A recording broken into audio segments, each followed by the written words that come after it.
Happy holidays, family, and welcome into your review of Star Wars Episode 8, The Last Jedi. This review is a week removed from the release of The Last Jedi, so I had some time to let some things settle in. That way, I could give you guys a proper review. In layman's terms, he means a biased one. Marv, you're gonna give our viewers the wrong idea. Would you stop trying to make me seem like I show favoritism? There's not much I have to do. You do all of that on your own. Whatever. Anyway, the structure is simple. You're gonna get the good, the bad, some spoiler talk, and my overall insights on everything. And as usual, I'll give you fair warning before the spoiler starts, so no need to blame me when we get there. But feel free to blame him for his favoritism either way. Let's start this review. I usually start these reviews talking about the characters and their development, but I have to say that it took a back seat to the overall theme of the movie, so that's what I'm going to talk about first. Now, if you're familiar with the trailers, you may remember when Rey was saying how she was just trying to figure out what her part in all this is. So that gives us a reminder that she's still a new person that is in the middle of this huge thing that started so long ago. That is something I feel that spreads out with some of the other characters, because it really feels like everyone is trying to figure out what is the best way to approach a certain problem, or the main problem, of course, and really just figure out if the decisions they're making are the right ones, or if the right path is the one that they should take. And I thought that was handled well for the most part. This really made me invested in the characters this time around. It's not to say that I didn't before, but I really feel that we were able to get a more deeper look at some of the characters that from the previous film, and a couple of the new people in this film. And that was the biggest thing for me, is whether or not I could get invested in the characters, because usually if I don't care about the characters, it's hard for me to care about the movie. FM, I know that you're going to care about this movie regardless of how it played out. First of all, Marv, it's not even fair to assume that, because I've had issues with previous installments before, namely Attack of the Clones. Yeah, you and every other Star Wars fanboy out there. Oh, so I'm a fanboy because I didn't like that movie, but I wound up favoring something in this one? Is that what you're trying to say? Tomato, tomato. This is why it's hard to get opinions across with folks. So, the characters. Of course, we have the returning cast. We got Rey, Finn, Poe, the late Princess Leia, Carrie Fisher, Luke Skywalker, Chewie, BB-8, and so on and so forth. And I have to say that for the most part, I still enjoyed their presence on screen. We also get a better look at the antagonists and where they're coming from a bit, mostly in Kylo Ren, who I wasn't surprised that we get more development with him, and just seeing where his mindset is, and after him killing his father in the previous movie. We also get a better look at Supreme Leader Snoke, and I have to say that he looks better in this movie, obviously. Some of the grievances with the previous movies, the fact that because he was only there in hologram, he just felt more artificial than anything. And, you know, a lot of folks just was like wondering about, like, okay, who is this guy? We're able to actually see what he's capable of and how much of a threat he initially was, compared to we didn't know who this guy was in the first movie. And I thought that was handled well for the most part. But of course, the movie itself has some twists and turns, which I'll reveal later. But it has something to do with him, Kylo Ren, and just how everything kind of came full circle in a sense. Well, it's not like he was going to be another Sidious or something. I mean, he had everything on lock for decades. It's hard to compare anybody to Sidious in that regard, so I can't say that I was in the boat of comparing who this guy was as opposed to what Palpatine did, because Palpatine probably did more than most, really. Finn's character, I feel, got a little bit more to work with, even though he still had plenty in the first movie, even though he wasn't necessarily a pivotal character other than being the person that knows the layout of the Starkiller base. Overall, I feel that he went further in this film than he did in the previous one to make him somewhat of a more important character, and I never really had a problem with Finn. I like the guy. Yeah, he's doing all that because he's whipped having his nose open for a girl that probably doesn't even like him the same way.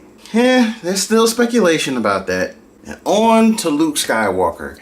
Now, I have to say that getting to know him in this movie was different from the Luke that we all know already.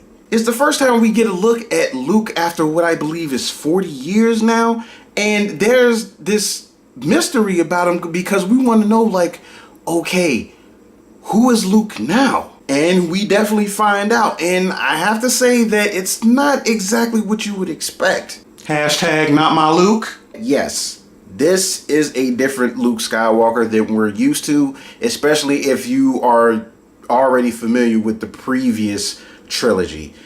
And again, it's going to be one of those things that just splits fans down the middle, and it just is what it is. Even with all that being said, I have to say that Mark Hamill's performance in this movie for this character was really good. I feel that in this movie with his character, we were able to really get deeper into the things that he's learned and how it shaped him, and recent events, just where he is as a person now. And even though you kind of see that in the previous movies, more so in probably Return of the Jedi, even though as a character he was kind of feeling himself as a Jedi a bit much, but a lot of his development I think was more aesthetic, aside from his actual training with Yoda, which I think is probably, up to this point, probably the most development we've gotten out of Luke. At least in my opinion it is. That is blasphemy. The original trilogy was perfect. Marv, no movie is perfect. But again, it's just my opinion. That's how I feel. Anyway, that's how I feel. Of course, we cannot talk about Star Wars without lightsaber battles. There isn't much of an exchange between Force users in this film that I would have liked, but when it did happen, it was pretty good. A bulk of it takes place in the third act of the movie, and the way it was orchestrated, especially the angles and shots that they were able to get for the battles, it looked beautiful in my opinion. I have to agree that as far as lightsaber battles go, this is probably some of the best that we've seen in a while. How can it get better than Darth Maul, bruh? Look, Maul was cool at the time as far as fighting capabilities, but as a character, he was forgettable. As far as other good things, I actually liked how they explore the Force a little bit more in this movie. It's done in a way that hasn't necessarily been done before. As far as specifics, I'm going to save that for the spoiler portion of the review, but from a film standpoint, I don't think they've ever gone into how the Force can be utilized in this way as far as the films go. And I have to say that it left me really wondering what more are they capable of as Force users. And it's a question that pops up even when the movie's over, but it's something that I feel was interesting, and I really like that. Of course you do, FM, which is why I think the next section is going to be extraordinarily short. And as usual, Marv, everything that just came out of your mouth was wrong. So, with all that being said, let's talk about the bad. Now, I'm just throwing this out there. The movie is 2.5 hours. Unfortunately, there are times where the movie feels like it's 2.5 hours. So, one of the biggest issues this movie has is pacing. Because this movie had multiple working plots going on at one time, sometimes it just feels inconsistent and it just doesn't really gel together as I think Rian Johnson wanted it to. Now, we have a new character by the name of Rose, who I have to say, she was an okay character. I don't think that she brought anything really fresh to the franchise at all, but it's not to say that she was essentially a throwaway character. She and Finn kind of have their own thing that they're doing in the film that is kind of important, but at the same time, I just feel that it kind of detracts from the main point of the story. I am speechless FM. I cannot believe you are talking bad about this movie. Well, it's a personal gripe, and it's something that others have pointed out overall with the movie, and I think that I don't take as much exception to it, but at the same time, it does feel like it draws away from the whole point of the movie. But at the end, it's something that they couldn't necessarily take out because it kind of ties into something that happens at the end.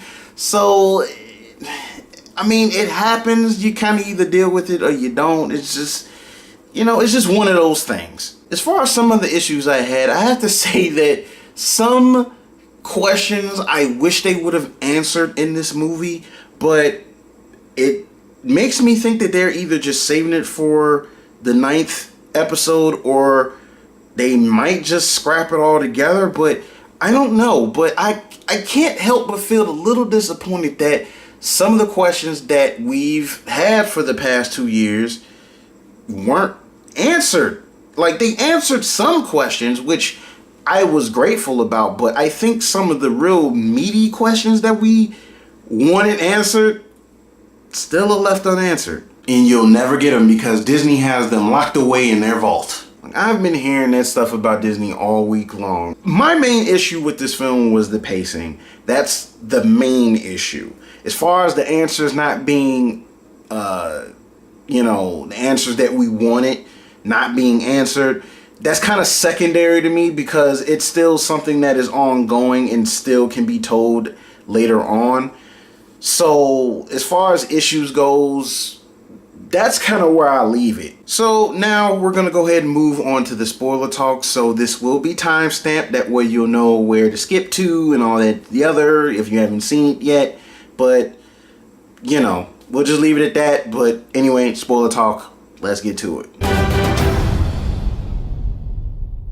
Now, I have to say that it was kind of a hard pill to swallow when it came to Leia because of everything that happened in real life with Carrie Fisher.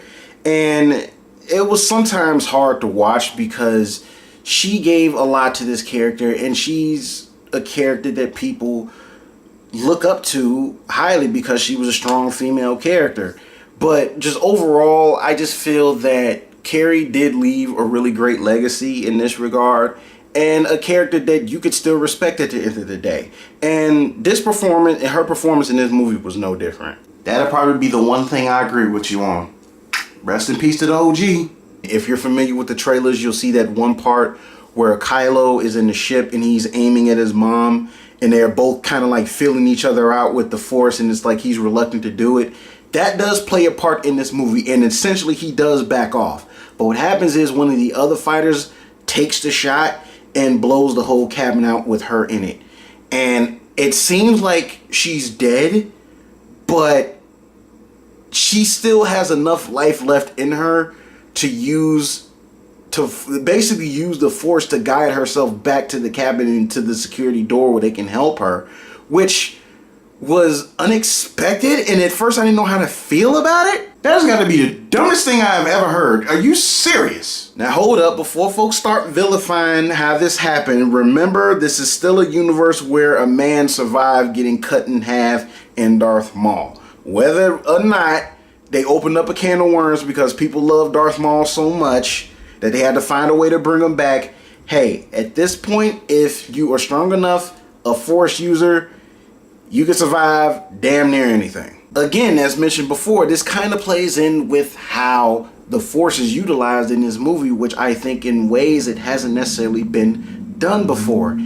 Even there are sequences between Rey and Kylo where they are essentially linked by the Force, and it's like they're having conversations with each other, even though they're in two completely different places. I actually like this because of the simple fact that, one, it kind of shows us something new that the Force can be used for, whether a third party or whatever, because it was revealed later that supposedly Snoke was the one that established that link to kind of give each other false hope in how it was going to turn out.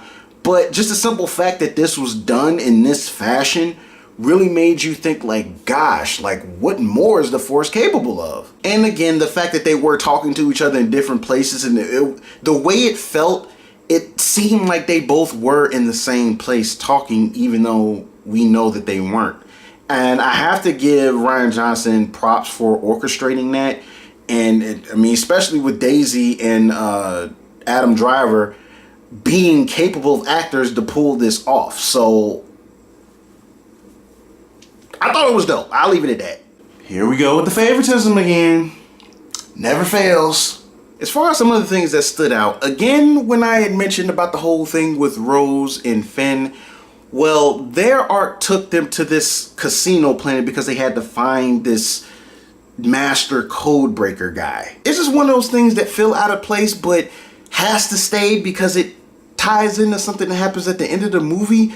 But overall, I thought it was okay at developing Rose as a character and maybe kind of expanding things later. It's a part where they get captured and then they meet one of the kids who at the end was revealed to be a Force user, but with them being Rebel Alliance members, and she had this ring with the Rebel insignia on it, it's supposed to motivate this kid to like, hey, and I guess when I get older, I'm going to, fight for the rebellion. So, but again, he's a Force user because they showed him when he was getting a broom, like he used the Force to grab the broom and started sweeping. So that kind of makes it seem like that they are opening it up to where, okay, we're going to have a new generation of Jedi, and maybe at this point, we're going to try to do something different. One of the other things that stood out the most to me was how Luke was dealing with his essential failure of restarting and training the new generation of Jedi because of what happened with his nephew, Ben Solo, aka Kylo Ren.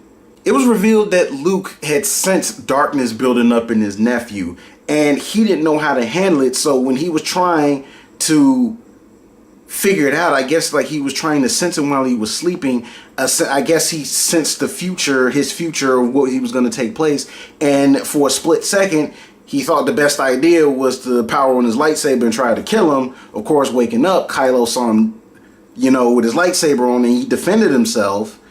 But then it's like at that same moment, Luke realized that he had made a mistake, but all of that still, that resulted in him, wiping out the rest of the Jedi and serving Snoke and so on and so forth. And that was the reason why he went off to isolation. But this is Luke Skywalker. He should be hopeful that he could change things. Okay, ideally that would work, but you have to think about the history with the Jedi.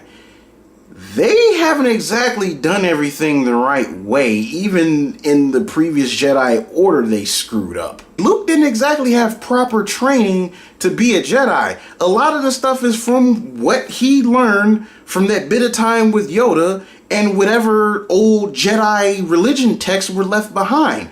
That's all he had to go on. What I liked about this turn was because of this facade that the Jedi are these perfect warriors and can't do no wrong or make mistakes. Well, Luke finds out the hard way that you still are capable of making mistakes, as most of the Jedi before him, they made mistakes, and which wound up being their own undoing. So that resulted in they just saying, hey, if the Jedi are going to continue, we're going to have to rewrite this narrative because the old ways obviously are not working. But why they gotta change everything though? Everything was cool. Obviously not, because you've seen how Darth Vader came to be, and now history repeated itself with Kylo Ren. So apparently it wasn't alright. Man, that's just bad storytelling, man. Nah. Bad storytelling or not, whatever, I like that direction they went with, even though a lot of folks seem to take exception to it, but we'll talk about that in a minute. The last thing I want to mention is the turn that happened with Snoke. Now, I have to say that I did not see this coming because everyone had like all these theories and who Snoke is and what whatever the case may be, him being this all-powerful Sith and all that and the other. Well, it turns out that he was just a red herring because dude basically got killed by his own ego with Kylo Ren via proxy, really. there was this build up between Kylo Ren and Rey via the whole Force connection, and they both have this idea that they want to save the other, but they both have two completely different ideas of how to go about it. The funny thing about this, because it was so unexpected, was Snoke started feeling himself a little bit too much when he was playing head games with Rey, and then he orders Kylo Ren to kill Rey while he's holding her up with the Force.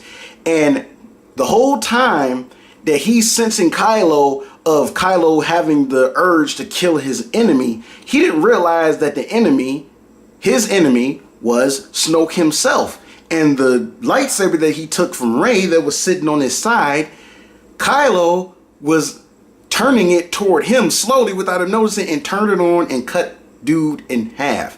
When I was like, oh my God, this man just took out the Supreme Leader. Wow. And I can't think of nothing bad to say about that. This resulted in Rey and Kylo Ren fending off the little royal guard that he had with the little lightsaber pole armed electric, whatever the things that they use to fight off against lightsabers. They showed that whole sequence with both of them fighting them off as best they can, and that was a really dope sequence in my opinion.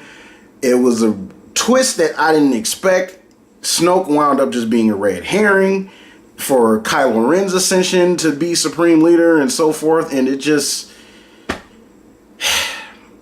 I thought it was cool. That's all I can say. I know I said that was supposed to be the final thing, but it's just one more thing I gotta mention. Luke pretty much astro projected himself, even though it probably is not what it is, because we don't know how the Force works exactly. But anyway, he sent his essence to the planet that they were on where Kylo was, to face him down, essentially to buy everybody time to like kind of not get overrun by the First Order. And at that point, he just slays everything out. Just say he admits to what happened, that he had failed him, that he was sorry. And, you know, just like, hey, I take responsibility for this, a sense or whatever. But the thing is, at that point, he just let go. He let go of everything he was holding on to, because at that point, he accepted what happened. And it was that moment when everything kind of came to an end. He had basically ascended on to the Force. So kind of ending Luke's story in a way. And I have to say it felt a little bittersweet, but at the same time, you got to think about it. Characters change over time. It's still not my Luke Skywalker. I don't like it. Well, the only thing I can say is too bad. You don't have to like it. What's done is done. That's the story they went with. And there you go. As far as my overall insights on everything, I have to say that I was really surprised by the overall reception from the fans. People are really in their feelings about this movie. The Last Jedi is not a perfect movie by any means, but the way people are reacting, you would think that somebody in a family died. We are all going to have different opinions about this on the end of the day, but just overall, it's like, folks, don't start insulting people because they like what they went into the movies to see. I can't stand the more recent Transformers movies, but the thing is, I'm not going to knock folks for going into it and liking it because they at least understand that it's a dumb, fun movie. If that's what they like, that's what they like. Now, when it gets to the point where you start insulting other folks because of what they like or don't like, that's when I have a problem. Just once again, fans are divided on what was good, what's not. This is no different. But hey, the movie did like $220 million in the opening weekend, which me and others kind of predicted. But just overall, like, we are kind of just fans overall are divided about this. Critics loved it, but fans are overall divided, which I have to say I'm a bit surprised about, but it is what it is. So with all of that being said, Star Wars Episode 8, The Last Jedi gets a marvelous score from me, a 7.5 out of 10. Initially, I wanted to give the movie an 8, but I had time to kind of just let things sink in, just see how things kind of played out overall. And just overall, I just feel that 7.5 was a fair score. It's not a perfect movie by any means. Probably there were some twists that I enjoyed more in comparison to The Force Awakens, but overall, I still think it's a solid Star Wars movie. Some of y'all ain't gonna agree, but that's okay. No, that just means that you're a Disney shield and you'll accept everything Disney does. Marv, you're probably speaking to the choir, but it isn't mine, so whatever. So guys, that does it for my review. I hope you guys enjoyed it. But hey, if some of you didn't, hey, it is what it is. Can't do nothing about it. Live and let live. Can't please everybody. All the golden rule type stuff. Anyway, be sure to check me out over on the Culture Junkies broadcast. I'll post a link in the video description somewhere to get you there. We cover a variety of pop culture, and we were talking about Star Wars earlier this week, so just go ahead and check out that broadcast. Let us know what you think. Subscribe over there. And, of course, like, subscribe, all those wonderful things here, and I will check with you guys in the next video. Until then, keep following my advice to go nerd, but nerd responsibly. This your boy Fallen Marvel, and I'm the Incredible Marv. And family, we are out. Happy holidays.